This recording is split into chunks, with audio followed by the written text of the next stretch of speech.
En disant que pour les performances 2018, il est capital de porter à la connaissance du secteur privé les réformes mises en route par l'État béninois pour bonifier le climat des affaires.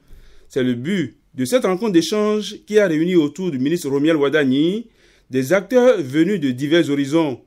Dans son mot introductif, l'Argentine nationale a campé le décor de ce forum de discussion. Pris par la volonté de corriger en peu de temps le maximum de choses qu'il y a à corriger, pris par cette volonté de dire il ne s'agit pas de parler mais d'agir, nous avons négligé un peu la création d'un cadre, un cadre comme ça où on échange. On vous explique ce qu'on est en train de faire, on s'enrichit de vos commentaires, de vos propositions pour mieux faire et permettre de bénéficier de cette visibilité. Tour à tour, les chefs de file des régies de l'État ont fait l'inventaire des avancées. De 2016 à la présente campagne cotonnière, le Bénin a affiché des niveaux records. Cette production sans cesse croissante est soutenue par un trafic portuaire en plein essor. Pour l'année 2018, nous avons pour la première fois, par les réformes intérieures, les réformes réalisées au plan local et la dynamique interne de l'économie, dépassé le seuil de 10 millions de tonnes de trafic. C'est la première fois que nous avons réalisé cela au port de Cotonou. En 2017, nous sommes allés à 600 000 tonnes de production de coton. Et pour l'année 2018, les prévisions sont comprises entre 720 000 et 750 000 tonnes. C'est dit que cette année encore, nous allons battre un autre record en matière de production de coton. C'est aussi une dynamique positive qui porte vers le haut le secteur touristique au plan national. L'Ivisa et le parc animalier de la Pendjari ont déjà créé une embellie au regard de la hausse des flux touristiques. Pour l'année 2018, ce que nous avons remarqué une nette hausse des flux touristiques, donc des entrées touristiques. Et cette tendance favorable s'explique par un certain nombre de réformes. L'administration fiscale et la douane n'échappent pas à ce vent de réformes qui tire le climat des affaires vers le haut.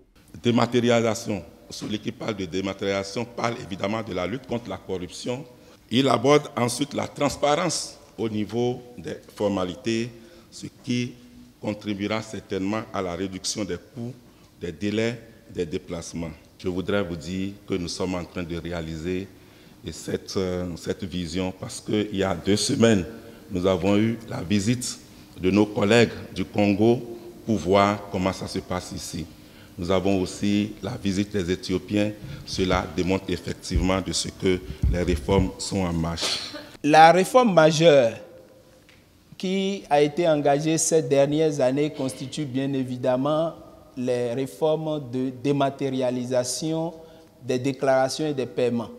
En effet, aujourd'hui, au Bénin, les entreprises sont capables de télédéclarer les imprimés fiscaux, ensuite de procéder en ligne au paiement.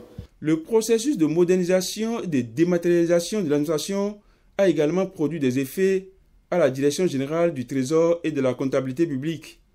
Le domaine du foncier n'est pas en reste. Tous les pans de ces divers secteurs sont impactés et les perspectives s'annoncent très prometteuses. J'ai de la fierté quand je regarde un peu les statistiques à la fin de chaque semaine ou à la fin du mois pour voir le flux financier sur lesquels nous travaillons, les garanties que nous formalisons. Et quand vous regardez le nombre de milliards, vous êtes fiers de contribuer à quelque chose. Et vous auriez pu facilement faire le lien avec ce que je disais au départ, de dire que la vie d'une économie se mesure à l'aune de son système foncier. Dans un passé récent, lorsque les chèques du Trésor sont remis aux prestataires, ils n'en veulent pas souvent, ils refusent. Donc depuis un temps, les chèques du Trésor sont normalisés et passent dans le système de compensation comme tout chèque de banque. La dématérialisation des bulletins de paye permet aux fonctionnaires maintenant de rester à leur poste pour s'occuper de leur travail. Un autre aspect de la dématérialisation au Trésor, c'est la bancarisation. Et quand on parle de bancarisation, c'est la bancarisation de tous les paiements qui se font par l'administration du Trésor, que ce soit les salaires, les primes, les bourses, les pensions de montant supérieur à 50 000.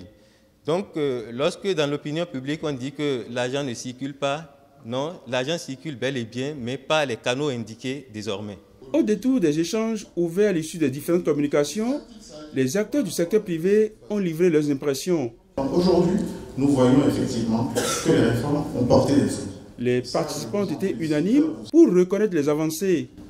Des améliorations ont été également souhaitées pour consolider ces acquis. 2019, année qui s'annonce intense avec la réalisation de plusieurs infrastructures socio-économiques, les prévisions les plus réalistes affichent un taux de croissance au-delà de 7%. On tape sur un dépassement de la barre des 7% de croissance pour l'année 2019 dans un environnement non inflationniste avec un niveau de déficit maîtrisé. Le ministre de l'Économie et des Finances a pris l'engagement de rééditer chaque fois que de besoin ces rencontres d'échange pour combler le déficit de communication qui constitue une entrave à la bonne interaction entre le secteur privé et les diverses entités de l'État.